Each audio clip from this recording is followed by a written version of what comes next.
పరిశుద్ధ గ్రంథంలో ఒక మాట ఏంటంటే, నీలో ఉన్న ఆత్మ నీ నోటిలో ఉంచిన నా మాటలు, ఇది మొదలుకొని నీ పిల్లలు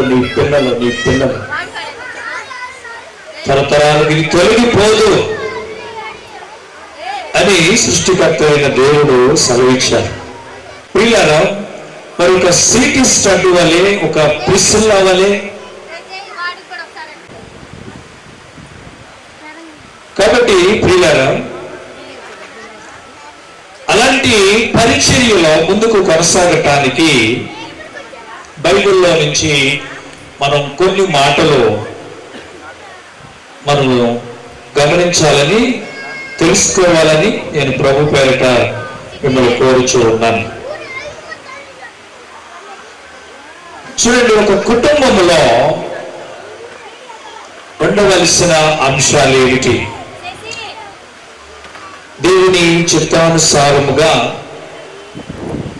జతపరచబడినటువంటి కుటుంబంలో ఉండవలసిన విషయాలు ఏమిటి? కేవలం వీరి ఇరువురికి మాత్రమే కాకుండా ఇక కుటుంబాలుగా ఉన్న మనకు కూడా చాలా అవసరం.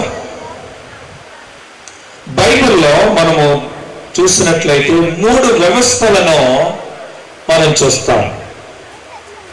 అందులో మొట్టమొదటి వ్యవస్థ కుటుంబ వ్యవస్థ.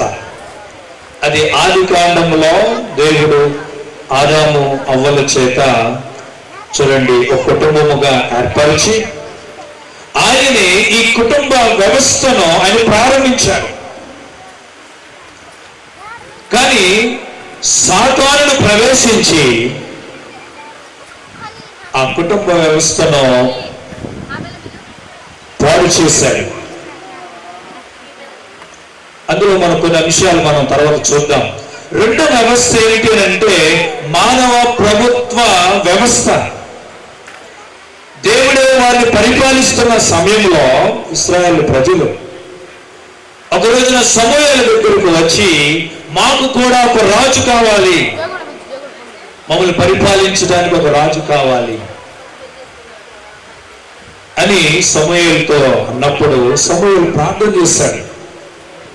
అప్పుడు దేవుడు అన్నాడు, నేను వారిని పరిపాలిస్తున్నప్పుడు నన్ను రాజుగా వాళ్ళు పక్కన పెట్టేసి లోకానుసారంగా ఒక రాజు కావాలని కోరుకున్నారు. సరే, వాళ్ళ రాజుని ఎన్నుకోమన్నప్పుడు మొట్టమొదటి రాజు సౌలు ఎన్నుకున్నారు. చూడండి, ఆ మానవ ప్రభుత్వ వ్యవస్థ కూడా గర్వము చేత పతనమైపోయింది. మూడవ వ్యవస్థ కొత్త నిబంధనలో ఇది సంఘము అనేటువంటి వ్యవస్థ. ఈ సంఘం అనే వ్యవస్థను ప్రభు ఆయన రక్తము చేత దానిని కట్టినట్లుగా, ఏర్పరచబడినట్లుగా మనం చూస్తున్నాం. దీని మీద కూడా సాతాను ఎన్నో దాడులు చేశారు. ఎన్ని దాడులు జరిగినప్పటికీ ఈ సంఘ వ్యవస్థను దేవుడు తన స్వరక్తము చేత కట్టాడు కాబట్టి అది ఇంకానూ విస్తరిస్తూనే ఉన్నది. మనం అపోస్తుల కాలంలో నుండి మనం చూసినప్పుడు దేవుని బిడ్డల సాతాను చెదరగొట్టినప్పుడు, అనేక హింసలు శ్రమలు పెట్టినప్పుడు ఇంకా విస్తరిస్తూనే ఉన్నది. ప్రపంచంలో కూడా అనేక మంది శబ్దం చేశారు, ఈ క్రైస్తవ్యమును ప్రపంచ పటంలో లేకుండా చేయాలనుకున్నారు, కానీ ఎవ్వరు తరము కాలేదు. ఎందుకంటే ఈ సంఘ వ్యవస్థను దేవుడే తన స్వరక్తమిచ్చి ఆయన ఏర్పరిచినటువంటి వ్యవస్థగా చూస్తాం. సరే, ఈ 3 వ్యవస్థల్లో ఈ రాత్రికాల సమయంలో మనం కుటుంబ వ్యవస్థల గురించి లేక కుటుంబాన్ని గురించి కొన్ని మాటలను మనము ధ్యానం చేద్దాం.